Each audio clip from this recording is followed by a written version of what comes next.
Bạn hãy thử tưởng tượng một cảnh vô cùng kỳ dị. Một đoàn tàu điện chở hàng trăm hành khách lao thẳng vào một tòa chung cư 19 tầng. Đoàn tàu không hề giảm tốc độ, nó đâm xuyên qua tầng 6 của tòa nhà một cách nhẹ nhàng. Sau đó nó biến mất vào không gian bên trong của khối bê tông. Vài giây sau, đoàn tàu lại chui ra khỏi tòa nhà. Cảnh tượng này diễn ra liên tục mỗi 2 phút. Hàng triệu khách du lịch từ khắp nơi trên thế giới đã kéo đến đây. Họ đứng chật các ngã tư bên dưới chỉ để quay một đoạn video ngắn khoảng vài giây. Đây chính là ga tàu điện Lý Tử Bá. Nhà ga này nằm tại thành phố Trùng Khánh của Trung Quốc. Nó đã trở thành một hiện tượng mạng xã hội toàn cầu. Nhiều người ban đầu cho rằng đây là một sản phẩm của công nghệ chỉnh sửa video. Họ không tin một công trình tưởng như nguy hiểm như vậy lại tồn tại trong đời thực. Tuy nhiên, công trình này hoàn toàn có thật 100%. Nó là một trong những kỳ quan kỹ thuật độc đáo nhất của thế giới hiện đại. Nhiều câu hỏi hóc búa đã được đặt ra từ phía người xem. Tại sao chính quyền lại cho phép một đường ray chạy xuyên qua nhà dân? Người dân sống ở các tầng trên làm sao có thể chịu đựng được tiếng ồn? Tòa nhà có bị rung lắc dữ dội mỗi khi tàu chạy qua hay không? Và để trả lời câu hỏi này, chào mừng các bạn đến với Trùng Khánh. Trước hết hãy bắt đầu bằng việc phân tích địa hình của Trùng Khánh. Giới truyền thông quốc tế thường gọi đây là thành phố 3D ngoài đời thực. Trùng Khánh là một siêu đô thị cực kỳ đông dân của Trung Quốc. Diện tích quản lý của thành phố này cũng rất rộng lớn. Tuy nhiên, phần lớn diện tích đất đai lại bị bao phủ bởi các dãy núi đá vôi trùng điệp. Địa hình nơi đây không bằng phẳng như Bắc Kinh hay Thượng Hải. Thành phố được xây dựng ngay trên các sườn núi dốc. Hai con sông khổng lồ là sông Trường Giang và sông Gia Lăng chạy xuyên qua trung tâm thành phố. Sự kết hợp giữa núi cao và sông sâu đã tạo nên một cơn ác mộng đối với các kỹ sư quy hoạch đô thị. Bạn không thể áp dụng những quy tắc xây dựng thông thường tại Trùng Khánh. Ở các thành phố khác, đường xá được vạch ra theo các đường thẳng nằm ngang. Hệ thống tàu điện ngầm sẽ được đào sâu dưới lòng đất. Tuy nhiên, việc đào hầm tại Trùng Khánh gặp phải những rào cản địa chất quá lớn. Đá vôi quá cứng và mạch nước ngầm phức tạp, chi chít, nhằng nhịt. Nếu xây dựng đường ray trên mặt đất theo cách truyền thống, các kỹ sư sẽ phải san phẳng cả một quả núi. Lại một khó khăn nữa, điều này sẽ phá hủy hoàn toàn cảnh quan thiên nhiên và các khu dân cư lâu đời. Mật độ xây dựng của Trùng Khánh cũng thuộc hàng cao nhất trên thế giới. Các tòa nhà cao tầng mọc lên san sát như những cây nấm sau mưa. Đất đai dành cho giao thông trở nên vô cùng khan hiếm. Mỗi mét vuông đất tại trung tâm thành phố đều có giá trị đắt hơn cả vàng. Và chính quyền thành phố này đứng trước một thử thách sinh tử. Họ phải nhanh chóng xây dựng một tuyến tàu điện công cộng để giải quyết vấn nạn tắc đường. Tuy nhiên, họ lại không còn đất trống để đặt các cột trụ đường ray. Tuyến tàu điện số 2 của thành phố bắt buộc phải đi qua khu vực quận Du Trung. Đây là khu vực có mật độ dân cư đông đúc bậc nhất. Giữa một bên là vách núi dựng đứng, một bên là dòng sông Gia Lăng cuồn cuộn. Không gian dường như đã bị bóp nghẹt hoàn toàn. Các kỹ sư chỉ còn một lựa chọn duy nhất. Họ phải tìm kiếm không gian từ chính các tòa nhà cao tầng. Khi nhìn thấy các đoàn tàu chui qua tòa nhà Lý Tử Bá, nhiều người sẽ tự đặt ra một câu hỏi. Tòa nhà chung cư có trước hay đường ray tàu điện có trước? Nhiều người giả định rằng chính quyền đã đập phá một phần tòa chung cư cũ để nhường chỗ cho con tàu. Một số khác lại nghĩ rằng có đường ray trước, sau đó người ta mới xây tòa nhà bao quanh nó. Cả hai giả định này đều hoàn toàn sai lầm. Câu chuyện thực tế thú vị hơn rất nhiều. Đây là một dự án đồng hành độc nhất vô nhị trong lịch sử xây dựng. Câu chuyện bắt đầu vào năm 1998. Lúc đó công ty đường sắt Trùng Khánh đã lên kế hoạch cho tuyến số 2. Cùng thời điểm này, một nhà phát triển bất động sản tư nhân cũng mua được quyền sử dụng khu đất này. Họ muốn xây một tòa chung cư 19 tầng để bán cho người dân. Hai dự án lớn này tình cờ xung đột trực tiếp với nhau về mặt không gian trên bản đồ. Nếu ưu tiên đường ray tàu điện, dự án chung cư sẽ bị hủy bỏ hoàn toàn. Chủ đầu tư bất động sản sẽ chịu tổn thất tài chính nặng nề. Người dân sẽ mất đi cơ hội có nhà ở.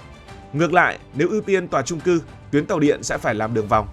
Việc đi đường vòng qua núi sẽ làm tăng chiều dài và chi phí xây dựng cũng sẽ tăng cao.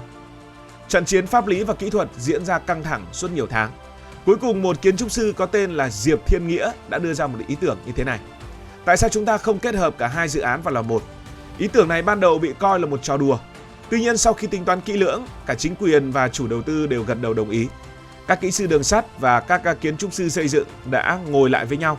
Họ cùng làm việc trên một bản vẽ suốt 2 năm, từ năm 98 đến năm 2000. Họ phải thiết kế một công trình lai giữa nhà ga và nhà ở. Tòa nhà và đường ray được khởi công xây dựng cùng một lúc vào năm 2000. Đến năm 2004, toàn bộ tổ hợp này đã chính thức khánh thành. Thiết kế đồng bộ này đã giúp tiết kiệm cho thành phố một khoản tiền khổng lồ. Nó cũng giải quyết được vấn đề xung đột quyền lợi về lợi ích đất đai giữa nhà nước và tư nhân. Thế thì tàu chạy qua đây nó có ổn lắm hay không? Sống trong một tòa nhà có tàu chạy qua giống như là một hình phạt phải không nào? Nhiều người sẽ lo sợ về tiếng ồn đinh tai nhức óc, tiếng gầm rú của động cơ, tiếng rít của bánh xe kim loại có thể phá hỏng giấc ngủ của bất kỳ ai. Sự rung lắc liên tục cũng có thể làm nứt vỡ các bức tường bê tông theo thời gian.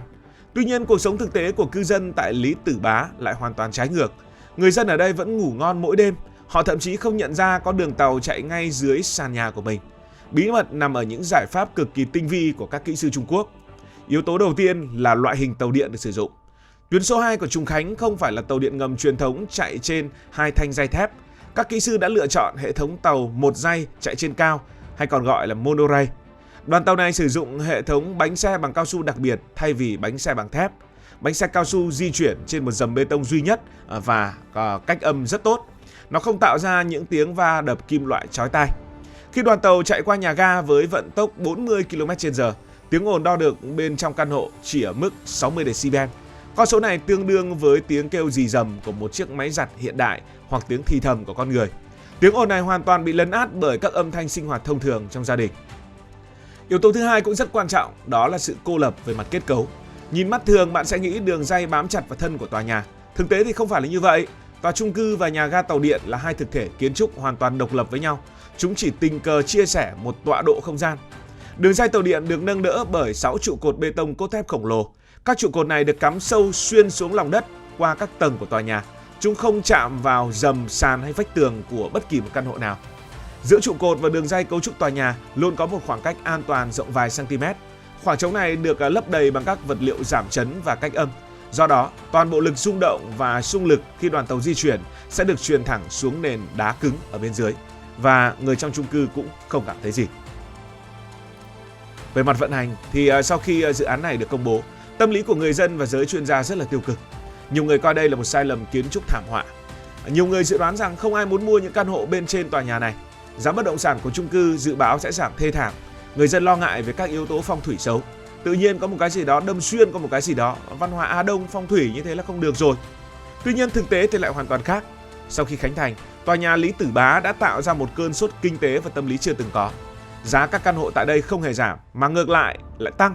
Lý do đầu tiên là sự tiện lợi về mặt giao thông.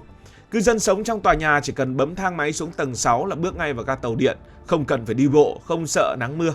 Họ có thể đi đến bất kỳ địa điểm nào trong thành phố chỉ trong vòng 30 phút. Tiện như vậy thì ai mà chả thích. Yếu tố tiếp theo đó là sự bùng nổ của mạng xã hội. Tòa nhà này đã trở thành một biểu tượng văn hóa của giới trẻ Trung Quốc. Hàng vạn người đổ về đây mỗi ngày để check-in và chụp ảnh. Sự nổi tiếng này mang lại nguồn lợi nhuận khổng lồ cho các dịch vụ kinh doanh ở xung quanh tòa nhà. Các tầng dưới của tòa nhà nhanh chóng biến thành các cửa hàng lưu niệm, quán cà phê và nhà hàng ăn uống. Lúc này thì người dân có thể cho thuê mặt bằng với mức giá đắt đỏ. Nhiều hộ gia đình đã mở dịch vụ homestay ngay trong căn hộ của mình để phục vụ khách nước ngoài. Tâm lý lo sợ ban đầu đã hoàn toàn biến mất. Nó được thay thế bằng niềm tự hào và sự thỏa mãn khi mà đã có tiền. Người dân Trùng Khánh hiện nay coi tòa nhà này là một biểu tượng cho sự sáng tạo và tính linh hoạt của họ trước những nghịch cảnh của tự nhiên. Nhà ga tàu điện Lý Tử Bá là một minh chứng hùng hồn cho sự phát triển thần tốc của cơ sở hạ tầng Trung Quốc. Nó cho thấy con người không cần phải đầu hàng trước những khó khăn của địa hình thiên nhiên. Không có đường đi thì tự tạo ra đường mà đi. Không có đất xây dựng thì sẽ mượn không gian từ các tòa nhà. Công trình này là sự kết hợp hoàn hảo giữa tư duy đột phá, năng lực kỹ thuật đỉnh cao và sự thấu hiểu nhu cầu của người dân. Cảm ơn vì đã quan tâm theo dõi câu chuyện này. Nếu thấy thú vị, bạn có thể nhấn nút đăng ký kênh, bật chuông thông báo và chia sẻ. Còn bây giờ xin được nói lời chào tạm biệt.